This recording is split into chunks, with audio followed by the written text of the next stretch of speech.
Hello everyone, I'm Brian. Welcome back. Let's continue.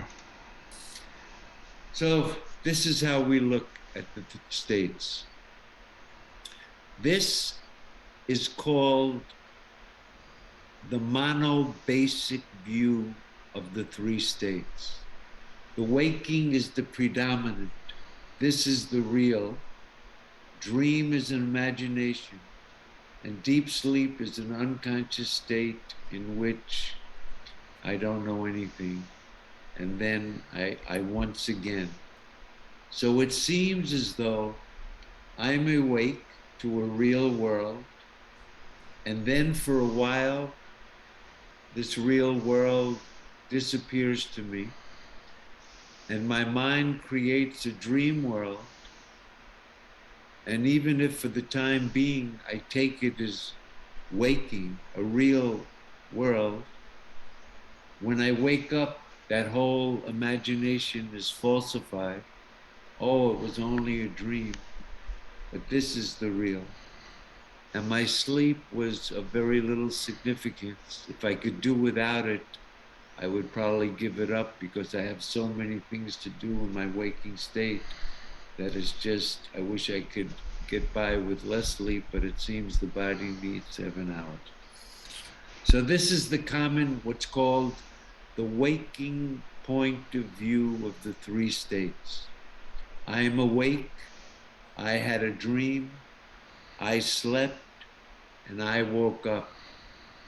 Now, here's a very interesting thing. When I say, I'm awake, me, this person, I'm awake, and then I, me, I had a dream. And then when the dream ended, I, me, I was in deep sleep, and then I woke up. This idea that me, Ira, the ego, this person, he went into and had a dream experience. I had a dream. And then I had the deep sleep experience. And then I woke up, that I'm passing through these three states. I'm awake, I had a dream, I slept, I woke up, is all from the waking point of view. We ascribe that I'm passing through the states, and the waking state is the real one. The other two are appendages or slight deviations until I get back to the real waking.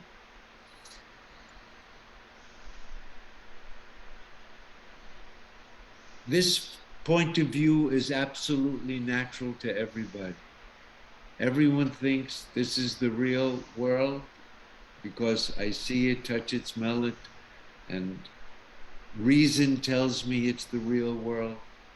Scientists tell me that it's the real world.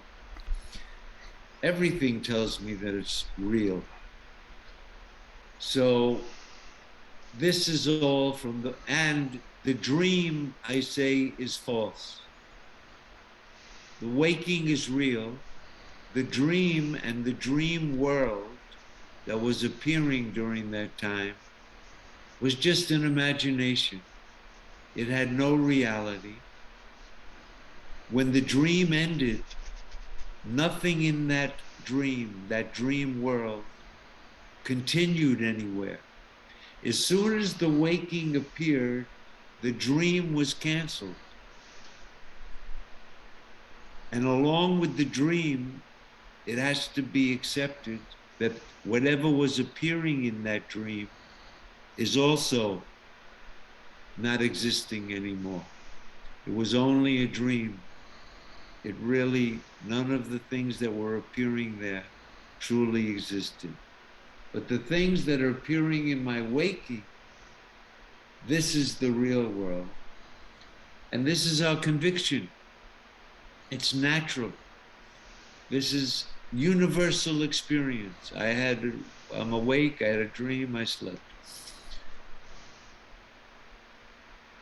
So this examination of the three states, there's a bias that I'm taking the waking state as the measurement by which to evaluate my experience of dream and deep sleep. I think whenever he was saying about the other ones as being appendages to the waking world, I think that was, in a sense, a mistake. It makes it seem like they're not the primary thing, whatever it is that he's explaining. I kind of like the way Swami Sarvapriyananda explained it. I think it would have been a better method for this one, especially with which is what he's saying here. There's just three states that you're ever in. You know, you're in the waking, the dreaming, or in the deep sleep state. It's not to say that there's the waking and then you have little tiny appendages to come out that is based on the waking world, the dream, and the deep sleep. But I'm curious as to what he's going to say here to kind of justify that. It's like, but I see what he's trying to say. He's saying that the waking state is the absolute truth in a sense of how people view the world. We cannot deny, the average person cannot deny that this is real because we can use our five senses. We can communicate with each other and say, yes, this is in fact a pen, and can't deny that.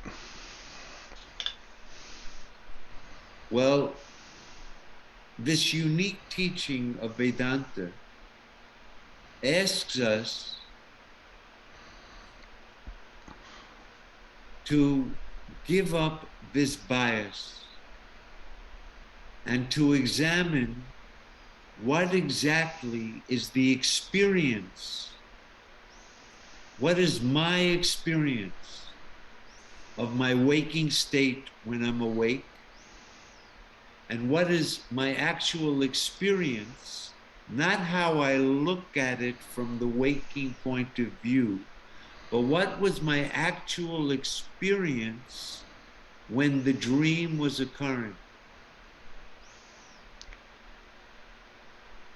And then the third is to, instead of saying from the waking point of view, oh, in deep sleep, I didn't know anything, I was unconscious, and nothing was available.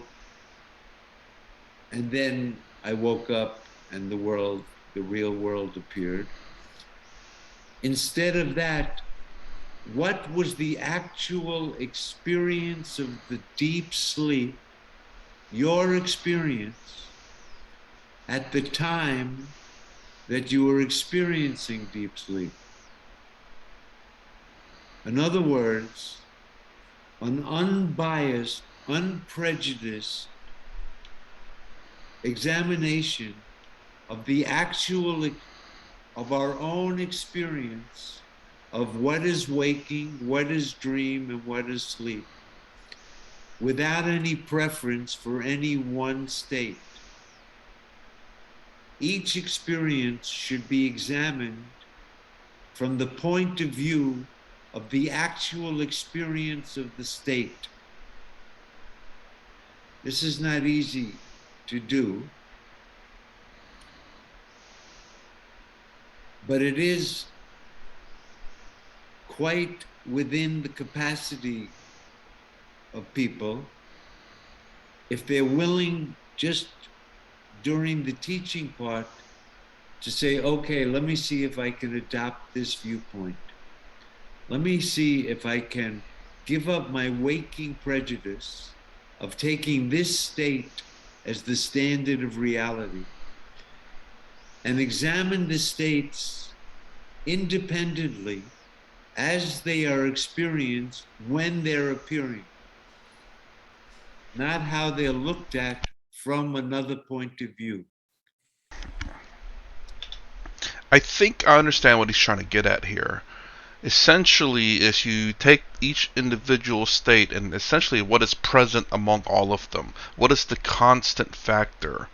You look at the waking state, things change, things, whenever you wake up, it's the same in a sense, but also change some.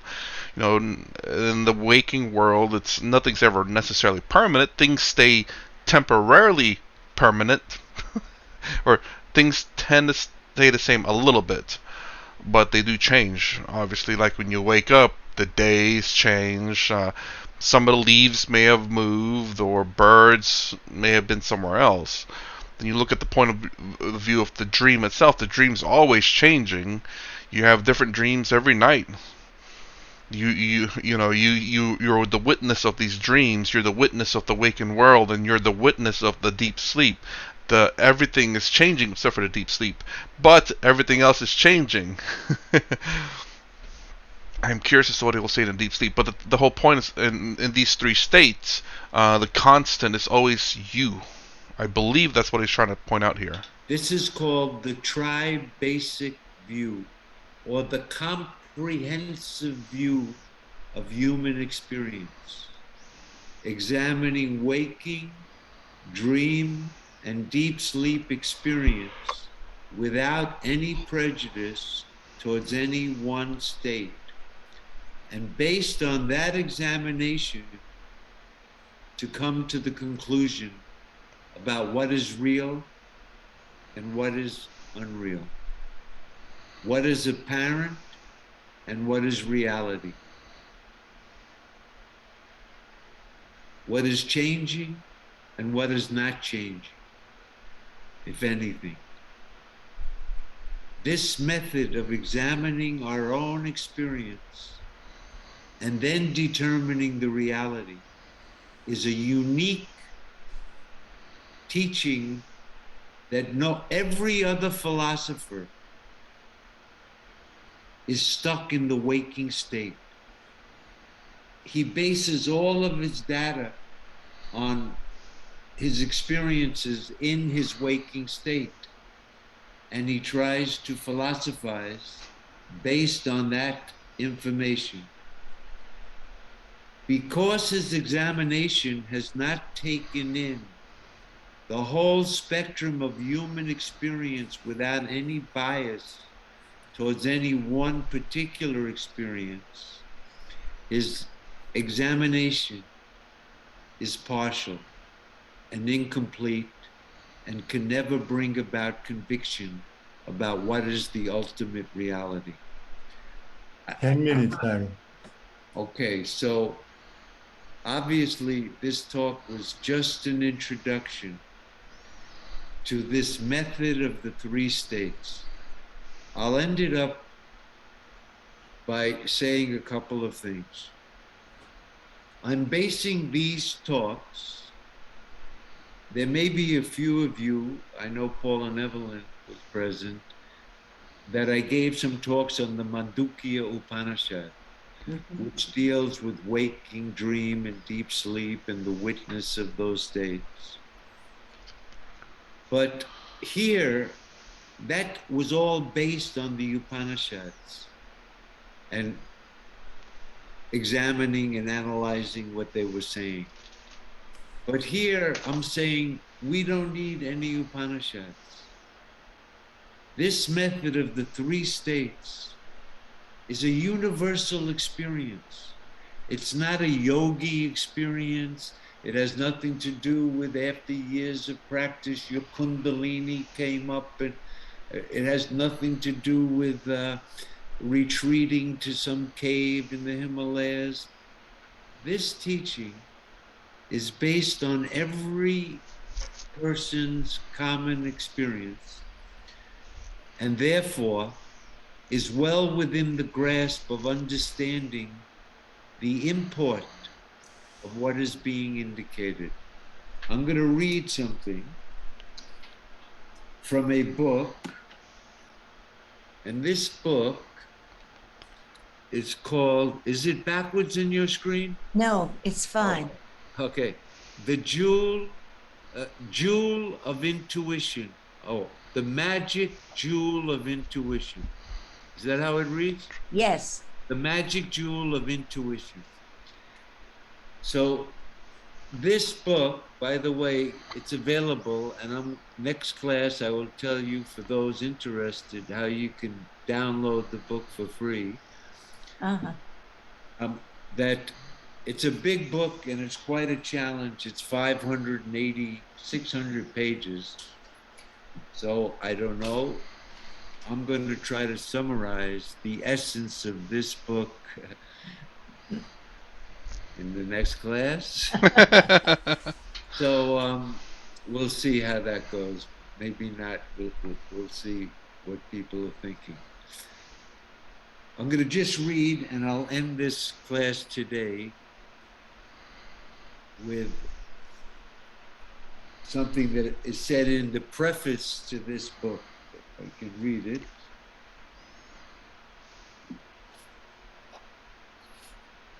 Let's see if I can get some light on the subject.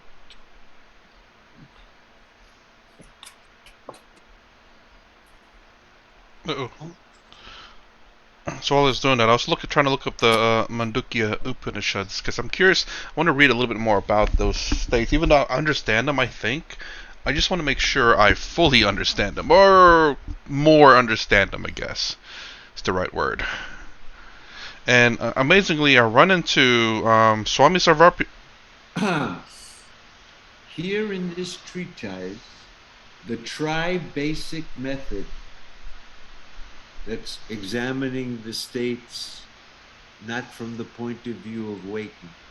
The tri-basic method, or the method of the three states of consciousness, is the principal device which is used with utmost ingenuity and wisdom to pinpoint the aspirant's attention in arriving at the ultimate reality. This is very eminently contrasted with the natural but erroneous monobasic method of all human beings without exception. Everybody takes the waking state to be the real primary reality, and the other states are just part of that waking reality. This monobasic method, taking all human beings without exception, adopted in their empirical dealings and deliberations, taking the waking state alone as the basis of their speculations. Of the several special varieties of propounding this non-dual self, which is the only reality, the method of examining the three states, or the method of the three states of consciousness, is the most convincing and easily understood, for it assumes nothing that is not already familiar, or that is not in the experience of everyone in life. In fact, this method is a sure clincher, as it takes the inquirer straight to the intuition of the witnessing consciousness, or pure consciousness, at the very back of the ego, the very substrate for the ego. If only the seeker is prepared to give up his usual and natural predilection for the waking state viewpoint, and has acquired the capacity to introvert and analyze experientially the nature of his experiences as he passes through the three modes of consciousness: waking, dream, and deep sleep.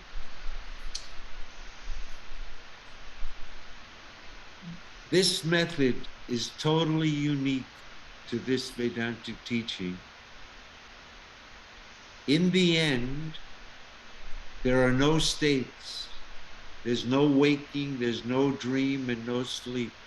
And the whole purpose of this examination of the three states, like all other methods, is to bring about the realization, the direct experience that only the self exists. There are no states. The method of the three states is to determine that only the self exists. And I will try to explain some of the unique things in the next class. So I'm not going to ask for any questions at this point. Let's just end the class. Let me end it with a Sanskrit mantra. And next Thursday, Yes. we'll dive in a little deeper. Om Purnamada Purnamidam Purnat Purnamudachyate Purnasya Purnamadaya Purnameva Vashishyate. Om Shanti Shanti Shanti. Hari Om. Hari Om. Ariham. Okay. So yeah, I kind of figured, thought he might delve into that. The fact that in these three states, that the one constant variable might not be the right word. It could be the right word, but the one constant there is you in the waking world, the dream world, and deep sleep world. And that's the. I figured he would say that, but I guess not. And what I was trying to do, I was trying to look up that and that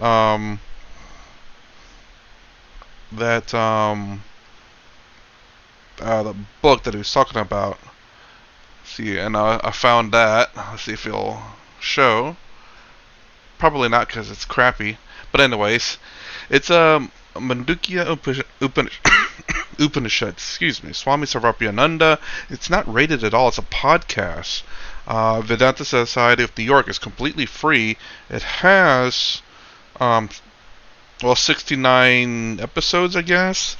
The last one being Mundukya Upanishads, Chapter 4, Karika 94 to 100. It's an hour. Seems like the average is about an hour and 36 minutes long. I kind of want to do this. I wonder if he has. I wonder if Sarvapriyananda has this on his website, so we could do a reaction to it instead. And I still do want to look up the other practice that seems very similar to that of mine, which is the fact that this world is also real. I kind of like that understanding a bit better, just because I don't like the fact that when you say this world is fake, there are people out there who just that potentially could, you know, say, well, if this is fake, there's no sense in doing anything in this world, you know. And I know Swami Sarvapriyananda and Lakhani kind of push the fact that it's a bad thing to do that. But when you realize that you're already enlightened and there's no such thing essentially as karma, good or bad karma, that, and it's kind of weird to say reincarnation because whether you're enlightened or not, you are always reincarnated. Well, the consciousness is always reincarnated into a body. It's weird to even say it that way. It's the consciousness is always reincarnated.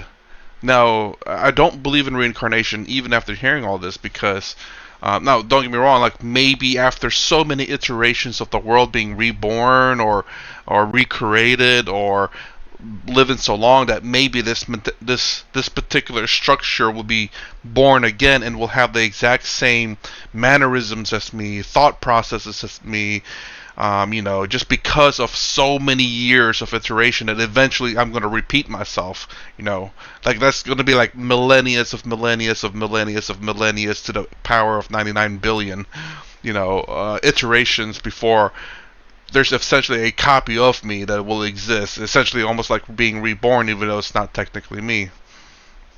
Or potentially this exact atoms structure, the exact atoms that exist right now in me will be reformed in this exact body again. That's a possibility, very much so. So I guess this kind of reinforces, like I really do want to push that YOLO kind of deal where you only do have one life, and do good with it.